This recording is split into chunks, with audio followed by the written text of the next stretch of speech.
welcome back, everybody, to the second hour of the Edge radio broadcast. Hi, Daniel. I got to hear during the break they're talking about democracy in Iraq. Is that going to happen? Well, first of all, is America a democracy? No, it's not. It's a republic. That is correct. You know when the last democracy existed on planet Earth? 2,300 years ago. It was the Delian League. The Delian League was actually an oligarchy, but it's the closest that any human civilization has ever come to a democracy. Oligarchy just means that the people who got to vote had a vested interest in the nation or city-state they were voting on behalf of. They were the landowners. They were in business. They made a net contribution to it. Now, the Delian League crumbled because it did what we are trying to do in Iraq. It tried to compel compliance. It tried to force other states to accept its value system and its political system. And once it moved from the people choosing to forcing, compelling the acceptance of its form of government, it went to and became an imperial system, and it died.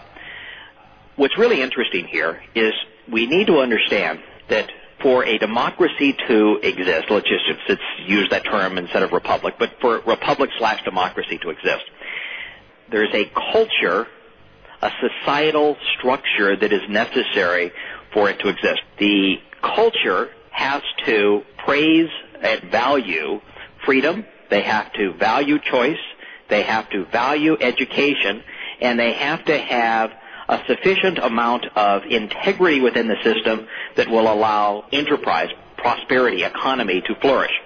Those are the four ingredients that are required within a culture for it to sustain a government of the people, even if it's a republic. Yep. The conditions that cause tyrannies to happen are a culture that disdains choice, a culture that disdains education, a culture that does not have enough morality or trust to generate a prosperous individual economy for people to be able to risk capital. Yeah. So those are the basic understandings. 90% of the countries where the majority of the people consider themselves to be Christians are republics. They have freedom, they value choice, they value education, and they are prosperous. 90% of them. 90% of the countries where the majority of the people consider themselves to be Muslims are dictatorships. They have no freedoms, they have no choice, they have no economy, and they're educationally as impoverished as they are impoverished in all of those areas. So you have to say, so there's something about Islam that's causing, it's actually 95% of Islamic countries to be dictatorships, and there's something inherent in Christianity that is causing 90% of the countries where the majority of the people are Christian for democracy to prevail, and for us to try to establish a republic in a country that has the culture that breeds tyranny is foolish. You've got to understand what is it about the scriptures, the teachings of those disparate views of life that cause one to succeed and the other to fail. Now, the answer is quite simple. We talked about the first earlier. Yahweh's scriptures are all about choice. They constantly harping on, I want you to know, I want you to understand. The more you know, the more you understand, the better decision you're going to make, and I want you to be free to choose. In Islam, it's just the opposite. Islam is based on submit and obey. Islam itself means submission. Every Islamic cleric will tell you that democracy and republic government is completely alien to Islam, because in Islam, Muhammad said that you must obey the cleric and king, and you must submit to their authority. There is no choice in Islam. Yeah. Well, Craig, so that's the reason why it will never prevail in Iraq, because we're ignorant of the culture necessary to make it work. Okay. Well, I noticed for those who did not hear the first hour, Craig not only exposed most of all false teachings of Islam, I'm sure there's a lot more, but he also took about half of Christianity's false teachings regarding, what did you say, Craig, Christmas? Well, Christmas and Easter are pagan, are both satanic holidays. They're both conceived in Babylon. And then what about the cross? I want to start with that. Oh, yeah, there's actually no mention of the cross in Scriptures. What is that? Stros is the Greek word, and the Greek word means upright pole. And throughout, prophetically in the Old Covenant Scriptures and speaking in the New Covenant Scriptures, the concept of the upright pole is God's way of reaching down to man and lifting man up by his sacrifice. But the term has no connotation whatsoever to a cross. The reason that cross was substituted for the word pole is because the Roman Catholic Church, being founded by Constantine, who was a sun god worshiper, Mithras, the symbol of Satanism from its inception has been a cross. It has to do with the fact that the sun crosses the equator at noon on the vernal equinox, and Mother Earth is impregnated 9 months later, which is the winter solstice. So they celebrate F star, which is the vernal equinox, which we now call Easter, and they celebrated a holiday that coincided with Christmas, because that's when the sun is reborn and the days become longer again.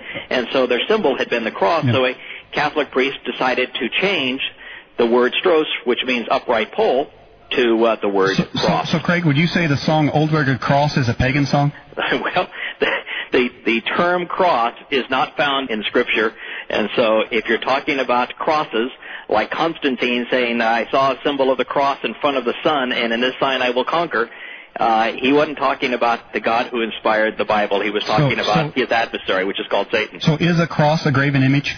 Oh, absolutely. It's a cross, the graven image. Any image that is made by man that man reveres is a graven image and would fall under the condemnation of the second commandment. Well, I think that pretty much shocked most of our audience. So the Muslims, I see, Craig, you are an equal opportunity offender, but can you really offend somebody with the truth? That's the question. But my job is, in fact, the job of all who work for Yahweh. I work for Yahweh. That does not make me perfect. I am as flawed as, in fact, probably more flawed than the average guy. But the advantage of working for Yahweh is that he has an owner's manual. It's called the Scriptures. And if you look in the Scriptures and you take your time to study what they actually say in Hebrew and Greek, and there's wonderful tools to do that today. You don't have to be a Hebrew and Greek scholar. There's such fantastic interactive software now that you can click on any word in the Old or New Covenant Scriptures and it'll tell you the full meaning of that word in English. Would a person get closer to God if they pursued the avenue of going to the original Scriptures like you suggest? Absolutely. It's overwhelming how much more magnificent they are than our feeble renderings. And one of the things that you find is how many times, 7,000 times, Yahweh uses his own name to tell us who he is. And then when you get to see him, actually using his own name and telling people to use his own name and tell us what he wants and what he doesn't want and the instructions that he gives us, it is and all the prophecies. It's a magnificent and rewarding experience. All right, Craig, we have a question come in on the Fast Blast for you. What do you see might be occurring in the year 2005? Will we be attacked in another 9/11 or something worse?